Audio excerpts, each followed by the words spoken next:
Hello everyone, this is Jotto and welcome to Versus Series, where a member of my team, Acebreakers, faces off against a well-known up-and-coming pro player. Now, for this week we have Tinygrimes from Acebreakers making his first appearance on the show. Now, some of you may know Tinygrimes from the deck that he put up, that he got to rank 17 Legend. It was a face hunter, so regardless of your opinions of that particular deck, still a pretty big achievement. Now, his opponent is someone with just as many achievements. It is Lucky from Team Vega Squadron, who is an absolute ladder champion as far as I'm concerned. Now, something interesting about this matchup is that it is best of 5 conquest, and they both brought the same 3 classes. So we are going to see a Rogue, Hunter, and Warlock mirror match. Is that 3 mirror matches, or is that a lineup mirror match? Anyway, so without further ado, let's get on to game number 1.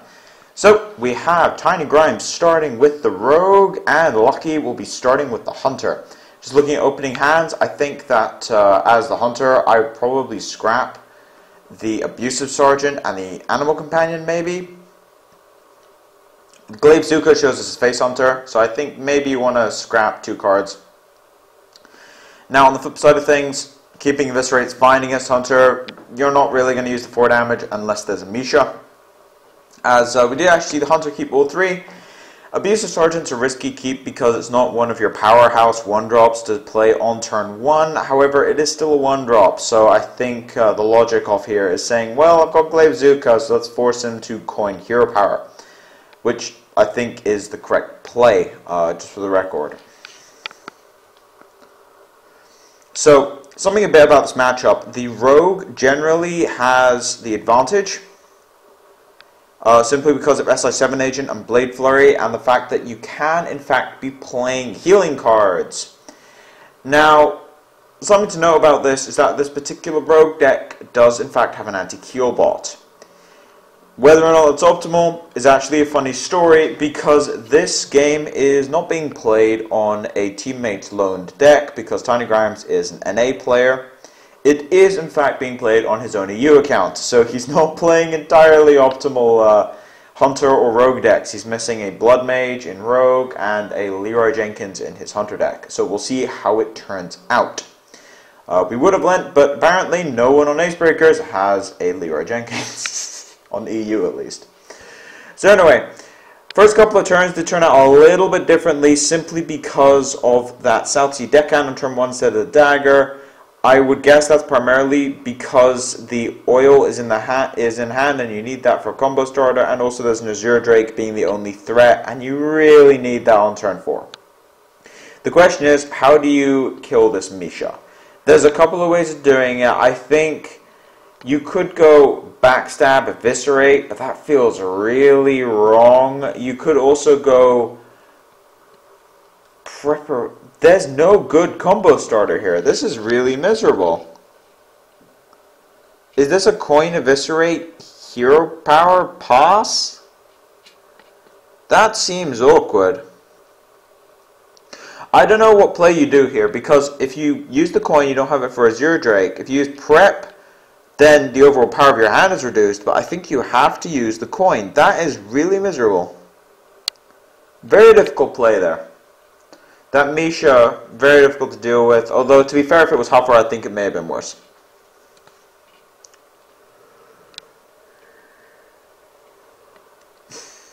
Wolf Rider off the top, very handy. You got that Wolf Rider and that Warren Infiltrator beating in for 3. Although this board looks like it is getting Blade Flurried, unless there's a top deck which changes that plan, and there was Phantom Knives.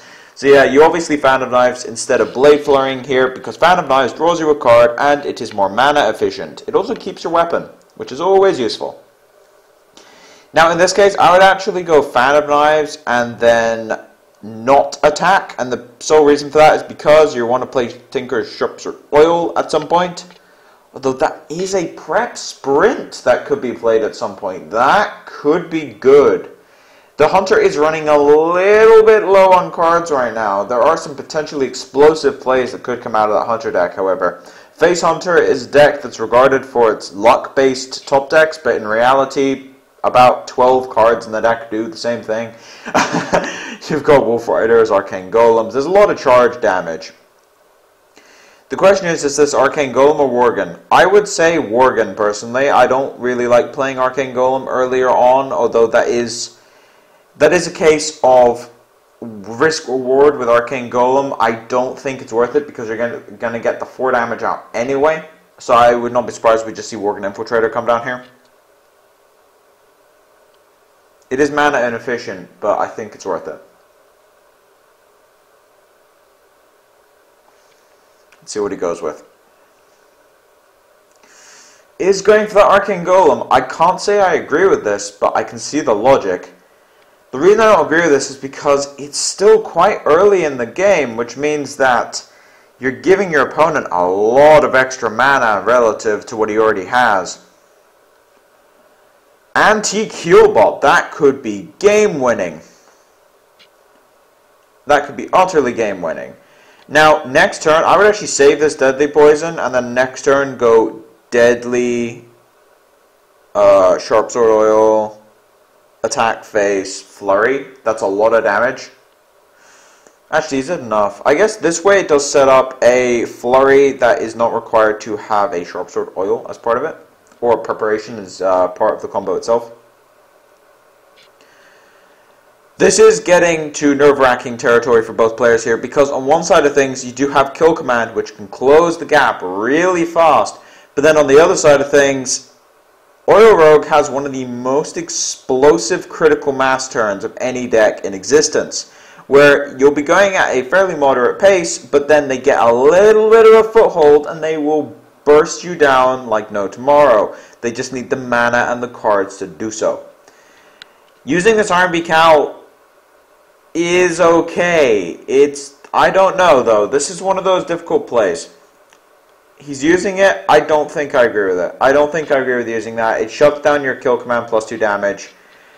And there's the Blade Flurry. Absolutely brutal. Blade Flurry anti-Heal Bot, and I'm going to call the game there. I think that is game over, personally. I don't really see a way back from this. Mad Scientist is a good one because it does let you fetch this explosive trap. But I don't know. I don't think there's a way of bursting this down before you just die. Yeah, and he just concedes. There's no way back from that, in my opinion. And it looks like Lucky agrees. So Tinygrimes goes up 1-0. So, on to game number 2. Keep in mind this is Conquest, which means that the winner has to switch decks, while the loser can switch decks. So, we've got Lucky sticking with the Face Hunter, and this appears to be a Zoo list on the side of Tinygrimes. Now, you notice there were 2 3-drops sent back there. You want to get on the board quickly as the Face Hunter going second, and it gives you a lot of interesting options. Turn 1 Abusive, one of the weaker Zoo cards, quite frankly, to play on turn 1. I would say that this matchup is heavily favored for the Hunter. Now, obviously, you'd have to play this matchup out a lot, but just off feeling, even though, let's be honest, Zoo is not the most popular deck right now, and this feels like a Knife Juggler turn. But Zoo is not the most popular deck right now. However, even so, I think the Explosives, the Unleash, even just the early sticky minions are going to make this really hard for Tinygrimes going into this match. I'm not sure if I agree with going for Egg here. I think I'd save the Egg for an Explosive Trap. Personally, I would have gone Knife Juggler there. Problem is it walks into Glaive Zuka. Like, I don't just mean walks, I mean like smack into it. But then this walks into Iron Beak Out. So, yeah, I think I would have gone Knife Juggler there. He's trying to save this Knife Juggler for this Implosion. I don't think you can hold on to it for that long, though. And it has got to this really awkward point where I don't know if you can win if you play Knife Juggler here. This is why Knife Juggler last turn would have been so much better, because you could just play another guy, get some tokens going off. But as it is, I think this is a life tap turn. That's so brutal. That's quite frankly miserable in my opinion. And this is a Wolf Rider. This is a lot of damage. That's 7 damage. Choosing to kill the Egg. Interesting.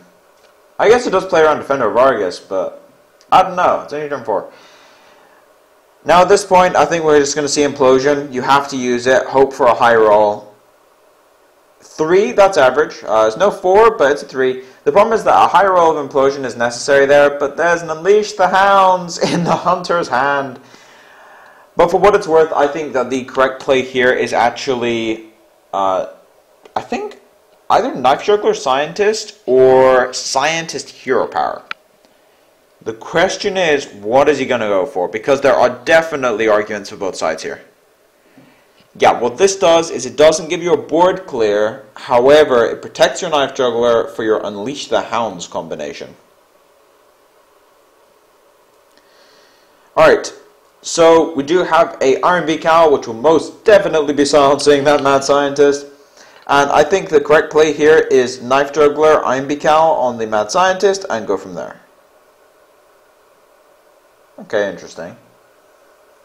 So is this a Haunted Creeper then? It's possible he just made a mistake there. Play through mistake. But so this looks like a Haunted Creeper turn then. Okay. Maybe protecting this Knife Juggler a little bit too much, but this still works. Here comes the Juggling Unleash, though. This is so brutal. 3 knives, 3 1-health targets. There's 1, there's not 2. And, oh, just killing 2 and just hitting the face for 2 as well is so incredibly brutal. I don't see a way back from that. I think that's just game. There is a Leroy Jenkins in the hand of Lucky, which will do a ton of damage here. In fact, let's see, that's 6. He can do 6 from hand. That's the point. He can do 6 from hand, so he can do 11, 12, 13 damage. Knife Juggler, Defender of Argus, go. Yeah, this is over. I think this is beyond over. And even got the worst possible Knife Juggler hit. So you can Unleash the Hounds here. And Hero Power. But it just doesn't matter at this point. I don't think it actually matters. This game is over in the next turn. How safe do you play? I think you play very safe, personally. I would kill this defender. I don't see a point in going face here. You have Leroy Jenkins and Arcane Golem in your hand. I mean, you never know. You could be playing some weird Shadow Flame build. Like Shadow Flame Anoyotron. No one plays around that. But, yeah, I don't think... I mean, obviously it doesn't make that much of a difference because zoo decks are, well, zoo decks. They don't really have a lot of these defensive cards. However, you never know. So, game 2, evening it up. Going back the way of Lucky, which means for the first time in Versus Series history when it comes to Conquest, we are not going to have a 3-0. We've had 2 3-0s in the last 2 weeks. And it's flipping the other way. Now, this is Rogue and Face Hunter. Now, we have seen this matchup already on the flip side of things. Now, I did say that it's a bit reversed. Now, Tinygrimes has a lot of practice with Face Hunter. On the side of Lucky, I'm not entirely sure how much he plays it. He could just be using it to puff out his lineup a bit, which is, I mean, in reality, about half of the decks are puffing out the lineup. Now, if you notice the choice of 2-drop there were 3 2-drops that were playable. Now, the reasoning for that was simply because Haunted Creeper doesn't die to backstab, and the other side of things is that Mad Scientist is better when you can play your Eagle Horn Bow. So, I would say that this turn, you actually play the Scientist, and then you play Eagle Horn Bow next turn. You could go... It's either Juggler or Scientist. Okay, so this leads me to believe that the Scientist will be played on turn 4. I think the reasoning for this is actually just to prevent... Yeah, the reasoning for this is actually just to say, well, Unleash the Hounds doesn't... And there's the Unleash. The Unleash the Hounds doesn't actually do much in this matchup, apart from against Violet Teacher. So maybe it's not worth saving the Knife Juggler combo, which I guess I can see. Now, I would actually kill this 3-3 with this Eagle Horn Bow and then just hit the face. because you're going to lose your knife juggler. I mean, you could go ridiculously lucky and just hit it with the haunted creeper, but I don't think that's going to work. Is he going full face here? Alright, so he's going full face here, just saying, I don't really care about board position. I mean, on one side of things, this is very risky. Actually, what's he doing with the soldier creeper? He's trading. This could decide the early game. There's one. Oh, I didn't get the second one. I mean, to be fair, if he got the second one, it would have been utterly stupid. But playing pretty risky there. Not sure how I feel about that, but we'll see how it ends up going. I mean, Tinygrimes does have more experience with Face Hunter than I do nowadays. I have played the deck a lot in the past, but that was a very, very different version to what it is now. Organ Infiltrator. So, how's this turn playing out? This is Mad Scientist, Hero Power, or Organ Infiltrator? I'm curious. I would say Hero Power, because then you don't lose opportunity cost on your Hero Power. Yeah, going for it. Now, the reason for that is because this game is... Warrior Infiltrator is only going to deal 2 damage, most likely, so you can wait for a bit before playing it. It's not like the game's going to end.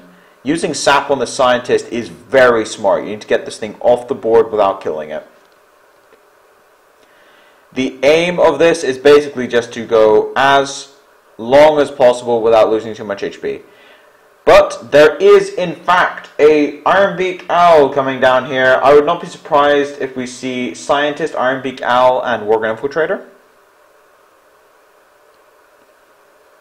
Yeah, that appears to be the play. This does set up a board position where the 2/2s are rather deadly. However, there is a deadly Poison Blade Flurry combo. Utterly brutal. This is one of those things that leans this matchup a little bit in the direction of the rogue. These kinds of combos with Blade Flurry, and you can and even SI7 agent.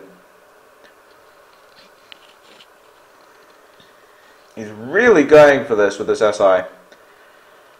This is a lot of damage coming the way of Tinygrimes. Actually, the question is, how is he going to play this? There's a couple ways of doing this. First of all, I think this is an Unleash turn. I would think it's Unleash and Abusive Sergeant and Hero Power. The question is, where do you go with these Unleashes? I think you hit 1 into the SI7 and then try and hit the face for as much damage as possible.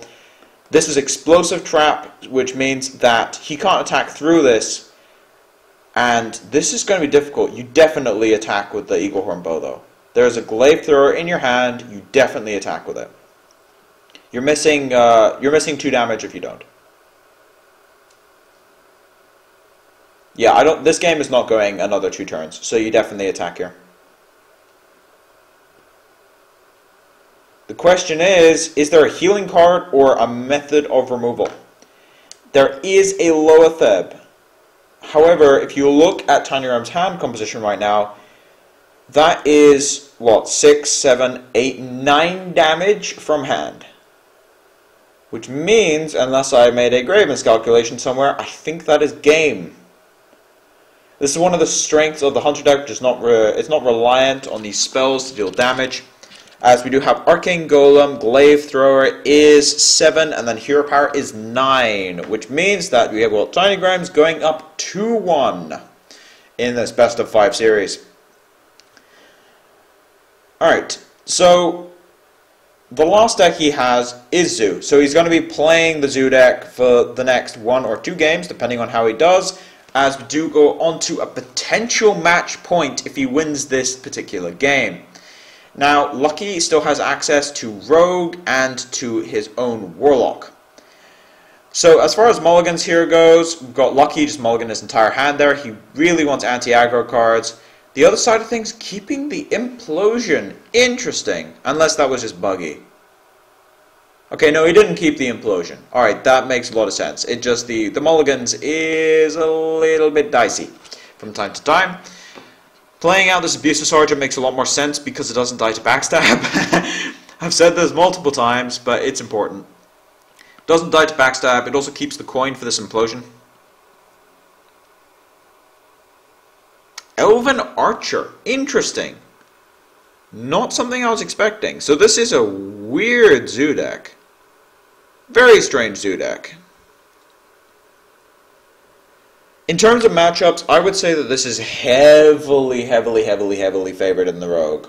Like, I said that the Rogue was favored against Hunter, but I think that's about 60%. I would say this is 70 or 80%. This is heavily favored, and we're about to see why as SI7 just decimates this board. Well, not decimates, for everyone who's like, decimates is only reduced by 110. Destroys, okay? Just completely wipes out the board, takes out the Knife Juggler for free, and just wipe the board, and I would say that's game over. I'm going to call it now. I don't think you can win from here. Backstab SI7 is an absurdly good anti-aggro combo. Yeah, we're just going to see pile to Treader, trade, and I think that is game over on turn 3. I honestly don't see a way back from here. I think you implosion the 3-2. You definitely implosion the 3-2, hope for a really high roll, but it just doesn't matter. There's a Fan of Knives going to completely negate this implosion.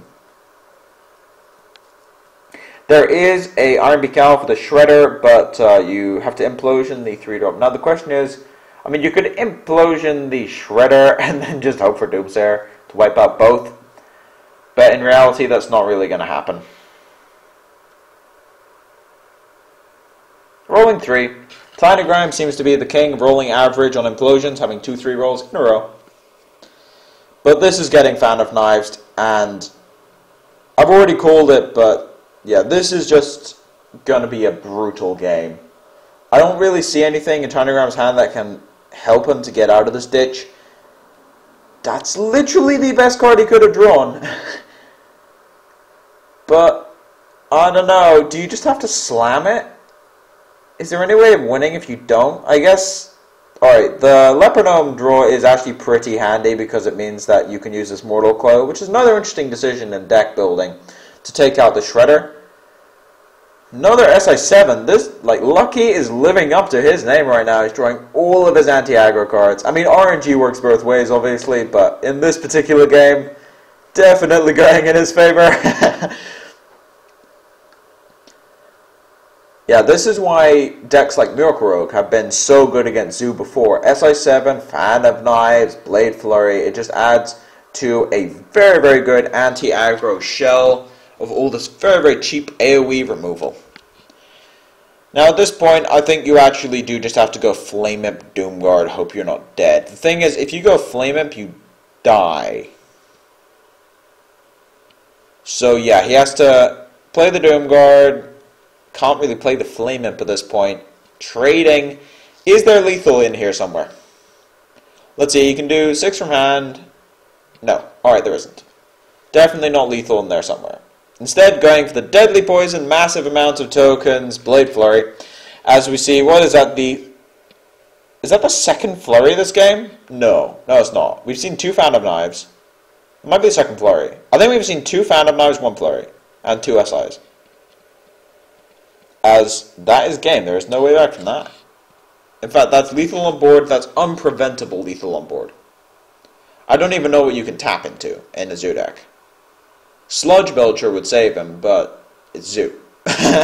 No one plays Sludge Belcher in Zoo. Not pure Zoo, at least. So, he's going to tap here, but there's nothing you can draw into. Void Walker, yeah, it's still a game. So, with that, we are moving on to a 5th and final game, and it is going to be a Warlock Mirror match. Now, the real question about this game is, what build is Lucky running? Is this a Handlock or a Zoo deck? Could be Demon Lock, you never know. Wait, that is a Jiraxis and an Abusive Sergeant. I think this is a Demon Lock. We're in for a treat here. That is a Demon Lock against a Zoo. Not the most common matchup you ever see. Anti-Healbot, Nerubian Egg, weird cards in the same hand, but it works.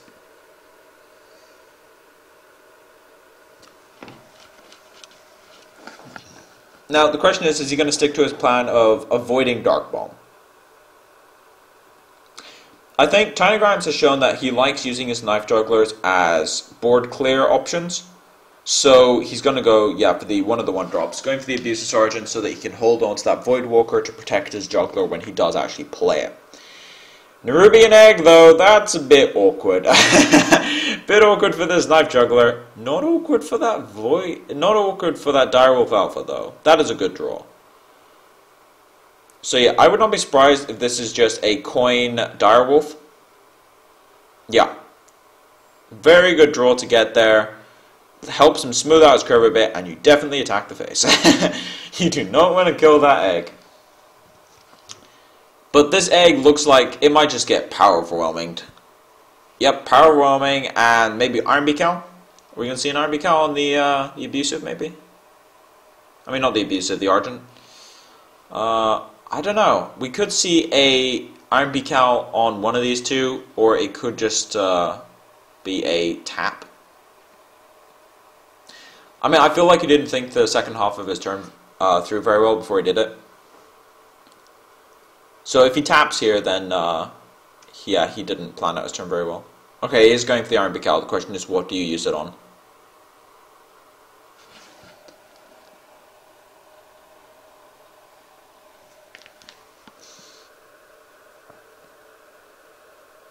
Using on the Direwolf. I think the reason he's thinking of using on the Direwolf, and the reason for this is because it prevents his board from killing your Nerubian. Because if you silence the 2-1, it only removes the shield, where if you silence the Direwolf, it removes a damage from the board. Which does make sense. However, there is a Mortal Coil, which means it is completely irrelevant. So yeah, we're going to see a... We could see a Power Overwhelming into Mortal Coil.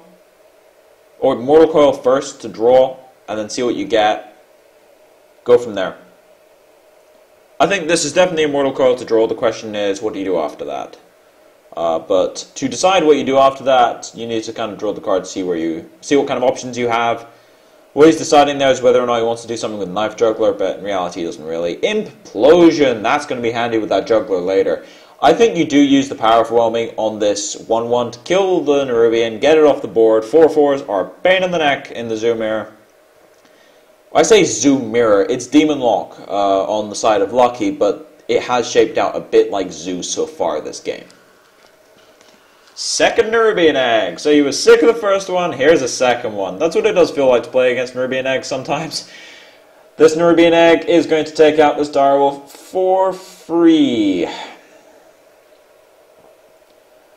Now, I would not be surprised if he goes Life Tap Flame Imp or Knife Juggler Flame Imp. Now, I think I would go Knife Juggler Flame Imp, but just basing off his playstyle that he's showcased already, I would not be surprised if this is a tap into Flame Imp, because you have that Implosion, only 2 more turns before you can go Knife Juggler Implosion. So I've got a feeling this is going to be a tap into Flame Imp turn on the side of Tinygrimes. Okay, Nerubian Egg is better. I also feel like a genius right now for predicting that. It's just the playstyle he's showcased so far, basically. Now, the question is, Loatheb or Abusive? I think you actually go Life Tap Abusive is stronger than Loatheb, because it gives you a 2/1 and a 4/4. It is a bit weak to Implosion, but that's about it. Oh yeah, now, this is not something that I knew could happen. This happened in recording. Basically, you can get kicked out of spectator mode for inactivity. Not something I was even aware was possible. So it takes me about, I think about 45 seconds to realize this, and then we have to get back in the game. So just wait for a sec while it's going on. But anyway, as I was saying, on that particular turn, I think the correct play is tap into Abusive. Well, tap, see what you draw, and then probably Abusive on the Nerubian Egg, kill the 2/2, get a 4/4, and then you still have 2 mana left over. As we see what happens when Jotto panics and tries to get into a deck, back into a game. So I was thinking, alright, panic, panic, panic, panic, and I accidentally challenged someone. I challenged someone, and as you may notice, when we get into the game, I spectated the wrong side. Yes, this does get sorted out as I spectate the wrong side, as we see that the turn was actually tap into double Abusive. as I realized, hang on a sec, there's no easy way of switching this, so I have to leave spectator mode. Now, while this was happening, I was being very thankful that we always have a Skype call open for any problems. So I did unmute myself on the Skype call, and I did mention to Tinygrimes to slow down his play. As you noticed, there was a rope turn there. That's not because the decision was difficult, it's because, yeah, it took me a while to get back in the game. So we only missed about half a turn there, and it was pretty self-explanatory, basically exactly what I talked about. Now, there's a Doom Guard, there are 2 Flame Imps. I think that this is a potential life tap into 2 Flame Imps. As we're going to see a rope come across here, as he was just checking that everything was in order. Alright, Haunted Creeper's better. So, Flame Imp, Haunted Creeper. Yeah, so, yeah, he almost roped on that turn. Again, not so much because he's being slow, but he was just checking that I was back in the game. So, everything back in order. Back to the game. These Mortal Coils are going to completely nullify this Haunted Creeper and draw cards while doing it. Very fancy. And then there's an Implosion to take out the 3-2. Very good turn. As you see, Void Caller, no demons in hand. That is, I'm guessing, for a Mal'Ganis and Jaraxxus Demon Engine. Now this is where this gets interesting. I think that this is a Knife Juggler Implosion. You use the Implosion on the 4-4 and hope for the best. There is RNG in Hearthstone. Most of it comes from GVG, but we will see where this goes as he gets another 3. As soon as I say RNG in Hearthstone, as it turns out, Knife Juggler RNG on his side, Implosion RNG always 3. Kind of amusing how that happens. As you see, a Big Game Hunter coming off the top. Not the most useful card in this matchup. Defender of Argus, very good here. You take out the Knife Juggler and 2 1-1s without losing your 1-1s. Very effective. Okay, that is an amazing draw there. I think this is a... Let's see, how much mana do you actually have? What is that, 6? Yeah, you can't life tap and do it. So, you go Void Walker, Flame Imp, Defender, the Flame Imp, and the Nerubian Egg, and then kill off both 2-1s. I think that's the correct play.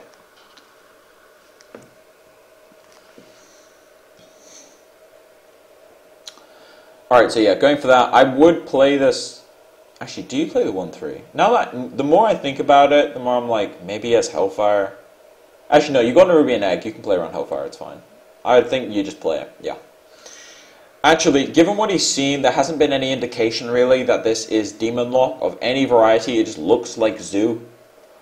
So, yeah, you don't play around things like Hellfire.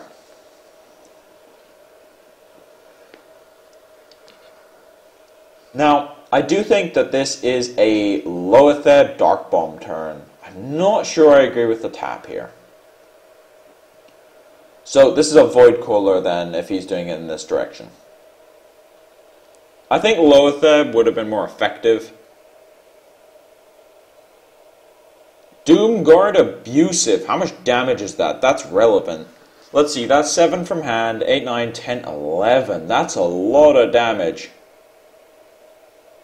Personally, I think you kill the 2-2 with your Defender, use the Abusive on your Nerubian Egg or the other 1-1, and just go to town.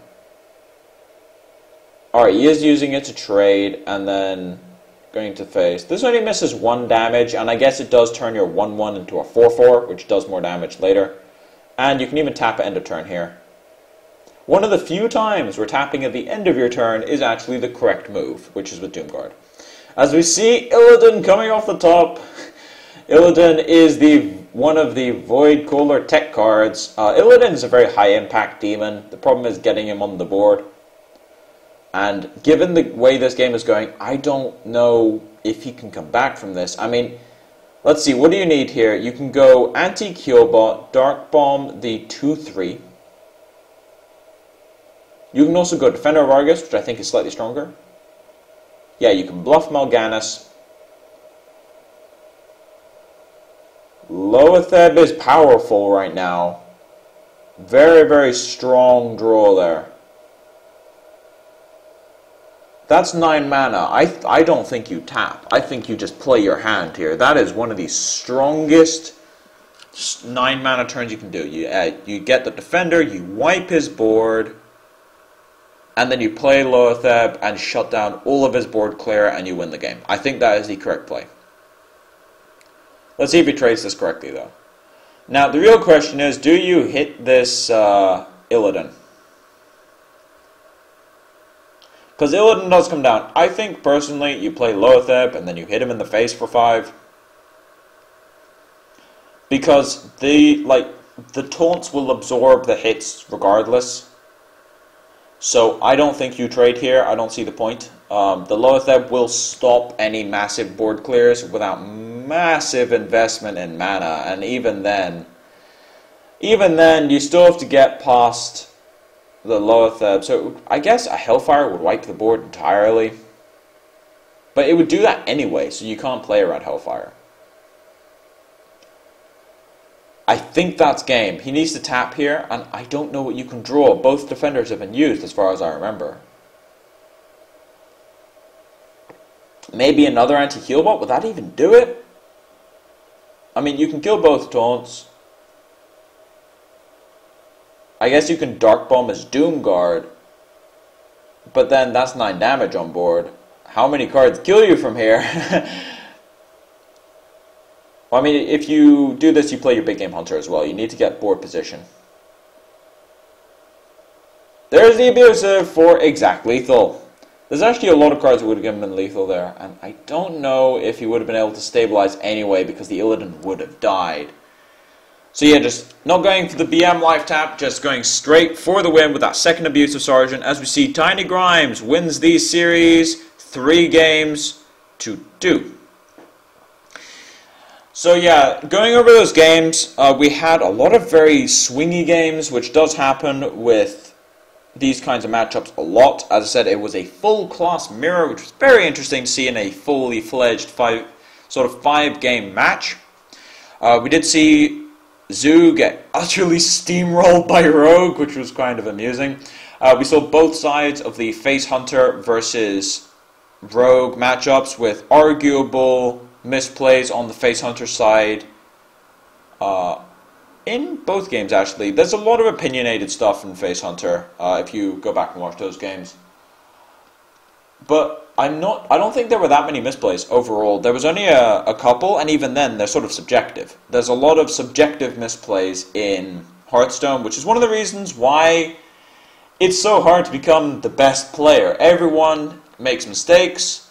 However, only the best players can identify what those mistakes actually were, because it's difficult to justify whether or not they're mistakes or not. That's what's interesting about Hearthstone and card games in general, is subjective misplays. So anyway, we did see Zoo get steamrolled. We saw both sides of the Hunter versus Rogue, where in one game, stabilization, and in the other game just didn't quite get there. It came close, but not quite. And then on the flip side of things, we did see a very, very weird and wonderful Warlock mirror match. The Zoo type mirror matches are always kind of interesting to watch. They're not really snowbally. They're kind of the most trade-focused matchup you can possibly imagine. And on one side, it was a slower deck, so you had a lot more cards in hand. But I think that's the reason why that game went on Tinygrimes' side of things. Less slow cards, more cards on the board itself, and as a result, he ended up winning, so he had a few more cards on the board. We did see Illidan, however, so that was interesting. But anyway, thank you all for watching. If you like the content, please subscribe. If you have any feedback, put it in the comment section below. If you're looking for the deck lists that were played, I will put them in the description, along with Tinygrimes' Hunter deck, which he wanted to play, but he was missing Leroy, so that particular link will also be in the description. But as for now, this has been Jotto, signing off.